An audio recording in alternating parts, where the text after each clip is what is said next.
بڑے سے بڑا مفکر، بڑے سے بڑا اچھا ادیب، عالی نسب شاعر جب بھی لکھتا ہے تو کتاب کے ابتدائیے میں مجبور ہوتا ہے لکھنے پر کہ میری کتاب کو امعان نگاہ سے پڑھیے، اگر کوئی غلطی، کوئی کوتاہی، کوئی سکم پائیں تو براہ کرم مجھے آگاہ کریں تاکہ آئندہ ایڈیشن میں اس کی اصلاح کر دی جائے۔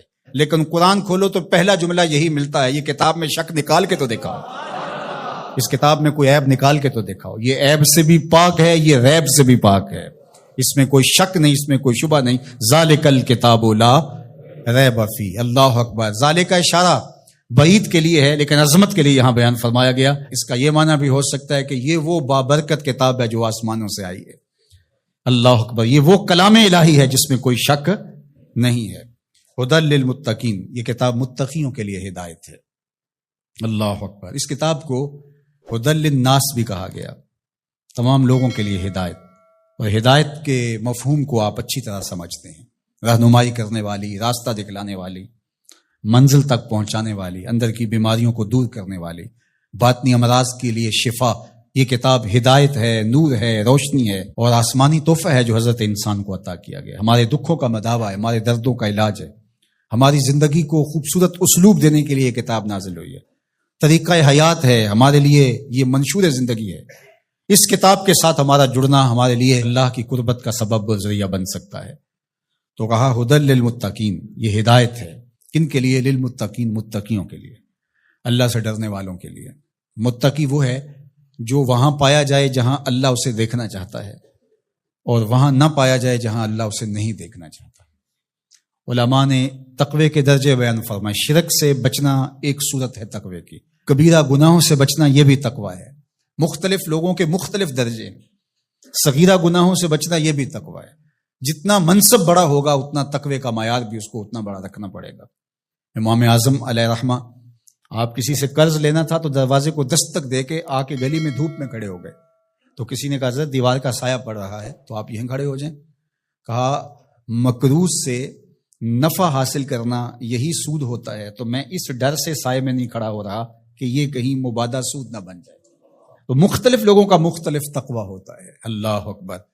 تو شرک سے بچنا عام لوگوں کا تقوی یہ ہے، کبیرہ گناہوں سے بچنا تقوی کی یہ صورت ہے، صغائر سے بچنا یہ بھی ایک صورت ہے، لیکن ہر وہ شے جو خدا سے غافل کر سکتی ہو اس سے بھی بچنا یہ اللہ والوں کا تقوی ہے۔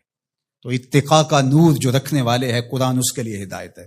یہاں ایک سوال کھڑا ہوا، وہ یہ کہ قرآن نے ایک دوسرے مقام پہ فرمایا ہدی للناس، یہ قرآن ہدایت ہے لوگوں کے لیے، اور یہاں فرمایا متقیوں کے لیے ہدایت ہے۔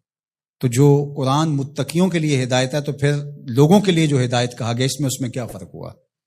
تو بات یہ ہے کہ قرآن کی طبع کے اندر تو ہدایت ہی رکھی گئی ہے، قرآن تو نور ہی بانٹتا ہے، لیکن یہاں اس سے اکتساب فیض کون کرتے ہیں؟ وہ متقی ہیں۔ قرآن ہے ہدایت، سراپا ہدایت، لیکن جو کفار ہیں، مشرکین ہیں، وہ اس ہدایت کے سرچشمے سے کچھ حاصل نہیں کر پاتے، اس سرچشمے کے پاس بیٹھ کر کے بھی اندھیرے میں رہتے ہیں، لیکن جو متقی ہیں وہ قرآن سے نور حاصل کر کے اپنی زندگی میں چراغاں کر لیتے ہیں۔ یعنی اکتساب ہدایت متقی کرتے ہیں، لیکن قرآن مجید جو ہے وہ سراپا ہدایت ہے، وہ سب کے لیے۔ اگر کافر بھی ہدایت لینا چاہے تو قرآن اس کو بھی دے گا، لیکن اگر وہ نہیں لینا چاہتا بلکہ اس کی ضد بڑھتی ہے، اس کے اندر جو ہے وہ حسد بڑھ جاتا ہے، اس کی دشمنی بڑھ جاتی ہے۔ قرآن مجید میں اللہ تعالیٰ نے دوسرے مقام پر ارشاد فرمایا وَنُنَزِّلُ مِنَ الْقُرْآنِ مَا هُوَ شِفَاءٌ وَرَحْمَةٌ لِّلْمُؤْمِنِينَ وَلَا يَزِيدُ الظَّالِمِينَ إِلَّا خَسَارًا۔ یہ شفا ہے، رحمت ہے مومنین کے لیے، لیکن جو ظالم ہے ان کا نقصان زیادہ ہوتا ہے، وہ خسارہ زیادہ حاصل کرتے ہیں۔ يُضِلُّ بِهِ كَثِيرًا وَيَهْدِي بِهِ كَثِيرًا۔ اسی قرآن سے کچھ ہدایت لیتے ہیں اور اسی قرآن سے کچھ گمراہ ہو جاتے ہیں۔ تو قرآن کا قصور تھوڑا ہے۔ 12 کے در لطافت تبش خلاف نیست، در باغ لالا رویت و در شورا بوم خاص۔ بارش کی فطرت کے اندر، طبع کے اندر کوئی اختلاف نہیں ہے، اس کے فردوس بادامہ قطروں کے اندر زندگی ہے، نور ہے، تازگی ہے، لطافت ہے، برکت ہے، حیات ہے۔ لیکن وہی بارش جب باغ میں برستی ہے تو لالا کے پھول پھوٹتے ہیں، گلاب مہکتے ہیں، کلیاں چٹکتی ہیں، یاسمین، نسرین، نسترن اور چمبیلی کے پھول بہار دیتے ہیں۔ اور وہی بارش جب گندگی کے ڈھیر پہ برستی ہے تو تعفن پھیلتا ہے، بدبو پھیلتی ہے۔